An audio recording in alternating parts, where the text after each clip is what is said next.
Well, the FBI has now joined the criminal probe into Travis Scott's deadly Astroworld Festival in Houston.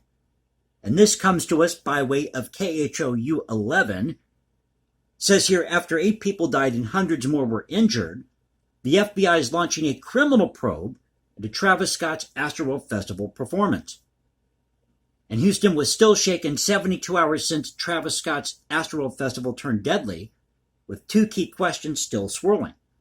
How could this happen, and who is to blame? Well, I'll tell you who's to blame. The recording industry and the media for propping this guy up. Folks, I went to some of these videos by Travis Scott. He's a talentless hack. I don't see what the big deal is. He cusses every other second, talks about getting high, getting booty. In one of these clips, in one of his videos, he's got sparklers coming out of his eyes. In another, he's talking about getting high and he's in some weird-looking building. And this is what you prop up as great art? Yeah, we don't understand, man. It's hip-hop. It's our generation. We're trying to be revolutionary. It's our culture. Okay, man, whatever. The FBI has joined a criminal investigation that is working to get to the bottom of it. Quote, there's no question these kids were put in harm's way, KHOU legal analyst Carmen Rose said. Quote, now, who's to blame will be the ultimate question here. That question could lead down to different roads. Quote, there's a long list of entities that might be responsible for the tragedy that occurred Friday evening, UH Law Center professor Meredith Duncan said. Duncan said planning an event as large as Astroworld Festival involves many key players. That means there are many possibilities for criminal liability. Oh, you bet. Concert promoter Live Nation, owners and operators of the NRG Park venue, independent contractors at the event, even Travis Scott himself, could be targets of the criminal probe. And already there are reports that people are starting to sue Travis Scott. People who are injured, I believe somebody's family, somebody who died, their family is suing him. So he's in a hell of a lot of hot water right now. With 8 people dead, Duncan said the public will demand accountability. Quote, we will need to figure out who's responsible for this. We can't just let this pass. Investigators will have plenty to sift through, including thousands of cell phone videos that captured the chaos that night, Live Nation's past safety issues, coupled with Scott's own history of inciting crowds at his concerts, will likely play a part in the investigation. So he is known to incite these crowds, or have incited these crowds at these concerts in the past. But when you have people who go to these concerts, to these events, who think that hip-hop music is their religion, they grew up in the hood, they grew up listening to this music, and they think that's the way they're supposed to live, what do you expect is going to happen?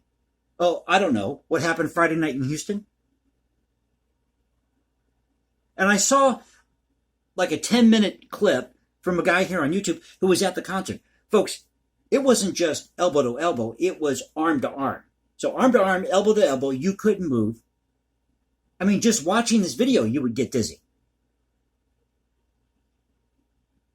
While law enforcement pieces it all together, expect civil lawsuits to keep piling up. Quote, I know people want quick answers, Duncan said. They want to hold someone accountable for this, but it will take some time. Possible charges that could apply in these types of cases are things like reckless endangerment or even something like criminally negligent homicide. It will ultimately depend on where the evidence leads. And you got to blame the fans for part of this too.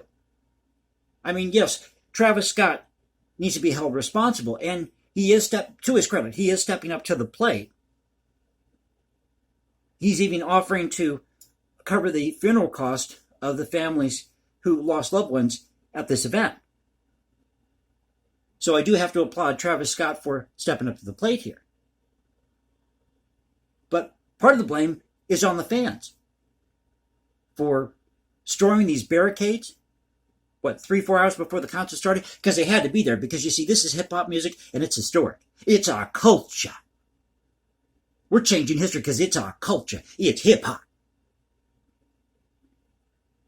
I'm sorry, but hip-hop cannot hold a candlestick to a composer like Beethoven, or Franz Berwald or Tchaikovsky or somebody like Cal Tjader or Wes Montgomery or the Beatles. They just can't. And if you are going to write a song that's hip-hop or rap or even a symphony or a jazz riff, whatever it may be, make it the best that it can be. Stop settling for second best. See, that's the problem I see in our society today. That's what's wrong with our culture. We settle for what's ever in the gutter, and we say, yes, that's great art. Well, I'm railing against that because I think we can do better as a society. I know we can do better as a society.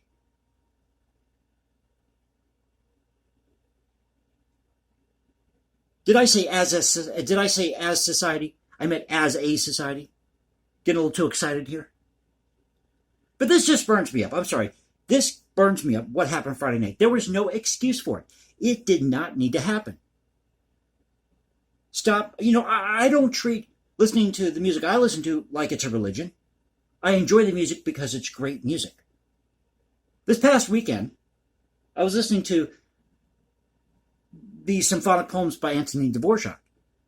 And the storylines behind them, I talked about this in my last video, which hasn't gotten any views, by the way. You can go check that video out. I can't remember the title of it, but it's out there. It's my recent video that I published talking about this incident Friday night. Oh, I think I call it Astroworld Festival Dying for Hip-Hop. And people were dying for hip-hop. And the sad thing is that you had somebody that went up to one of these cameramen on one of these towers to say, hey, look, we got people that are hurt here. People are suffocating in the crowd. You've got to do something. And they just ignored them. Right there, that's criminal negligence, in my humble opinion, or some form of negligence. If some guy comes up to you in the crowd and says, hey, we got an issue here. We got people suffocating, people getting crushed in this crowd. You better damn well do something about it before you have your ass in this lane. But at any rate, like I said, I was listening to these symphonic poems, tone poems by Antonin Dvorak.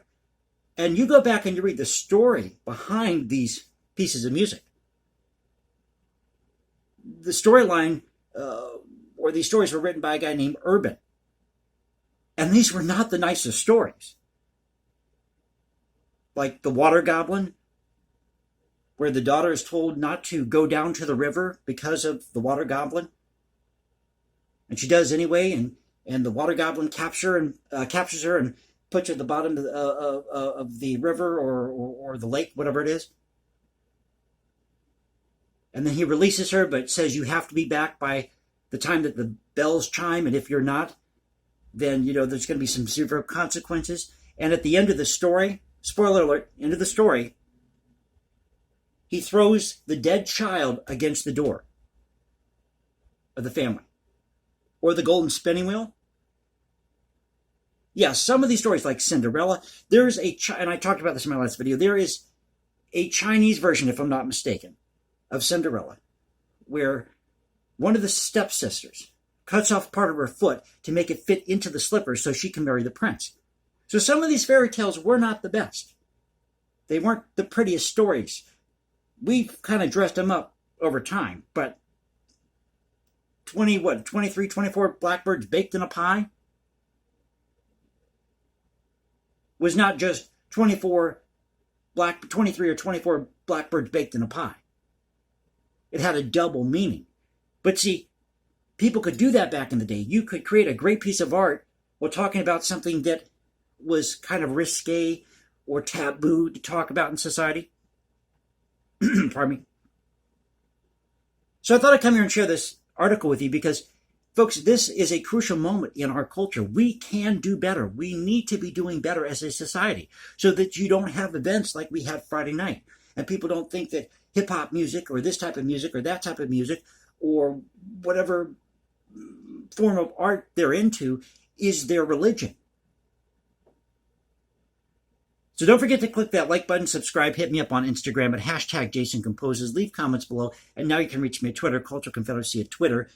This is the Cultural Confederacy saying peace out, stay safe, everybody. God bless this great country, and I'll catch you next time. Y'all have a good night.